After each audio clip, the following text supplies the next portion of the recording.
আসসালামু আলাইকুম রহমতুল্লাহি ওয়া বারাকাতুহু। চোর ধরুন, চোরকে শায়েস্তা করুন। চুরির মাল ফেরত পেতে কী কী আমল করবেন, আজকে সম্পূর্ণ কিছু আপনাদেরকে বলে দেওয়ার চেষ্টা করবো ইনশাআল্লাহ। আল্লাহ পাক রব্বুল আলামিন পবিত্র কালামুল্লাহ শরীফের মধ্যে 6666 খানা আয়াত নাজিল করে দিয়েছেন।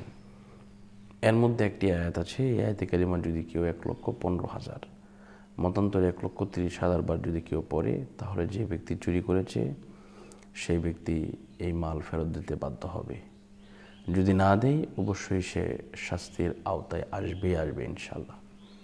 এজন্য আমাদেরকে যে বিষয়টা খেয়াল রাখতে হবে তা হচ্ছে আমরা অবশ্যই আল্লাহর কাছে দোয়াটি পাঠ করব। আপনারা জানেন হযরত ইউনূস আলাইহিস সালাম উনি যখন মাছের পেটের ভিতরে গিয়েছিলেন, মাছ যখন খেয়েছিল তখন উনি ওই মাছটাকে উনি যে মাছের পেটের ভিতরে ছিলেন ওই মাছটাকে আরেকটা মাছ খেয়ে ফেলেছিল। তো উনি এত ঘুটঘুটে অন্ধকারের মধ্যে থেকে উনি আল্লাহর কাছে যে দোয়াটি পড়েছিলেন, এই দোয়াটি হচ্ছে লা ইলাহা ইল্লা আনতা সুবহানাকা ইন্নী কুনতু মিনাজ জালিমিন। তো এই দোয়া পাঠ করে উনি কিন্তু উদ্ধার হয়েছিলেন। তো উলামায়ে কেরামগণ এই দোয়াটি পড়তে অনেকেই মতামত প্রকাশ করেছেন, আর এটা পড়ার কারণে আলহামদুলিল্লাহ অনেকেই উপকৃত হয়েছেন এবং আলহামদুলিল্লাহ এটা কাজ হয়।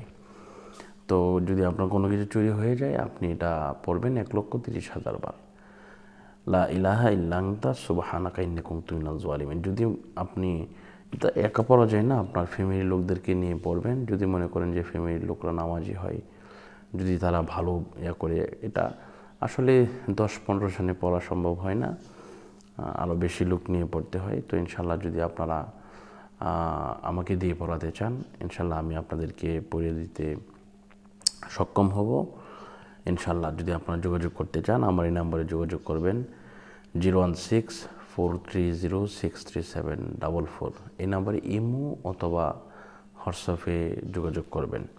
এখন আরেকটা বিষয় হচ্ছে, আপনারা অনেকেই জানতে চান যে হুজুর এটা মানে পড়ালে কতদিনের ভিতরে এটার ফলাফল পাওয়া যায়, এরকম অনেকেই বলে থাকেন।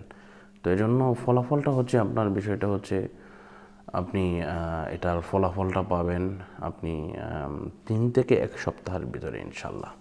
সর্বোচ্চ 40 দিন, 3 থেকে 1 সপ্তাহ, সর্বোচ্চ 40 দিনের ভিতরে আপনি এই ফলাফলটা পেতে পারেন ইনশাআল্লাহ, আল্লাহ পাক যদি কবুল করেন। তো সব কিছুর মালিক হচ্ছে আল্লাহ, আল্লাহর উপরে তাওয়াক্কুল থাকতে হবে, তাওয়াক্কুল আলাল্লাহ। আল্লাহ পাক রব্বুল আলামিন আমাদের সকলকে কবুল করুন, মঞ্জুর করুন, সে প্রত্যাশা করে আজকের মতো বিদায় নিচ্ছি। আসসালামু আলাইকুম ওয়া রাহমাতুল্লাহি ওয়া বারাকাতুহু।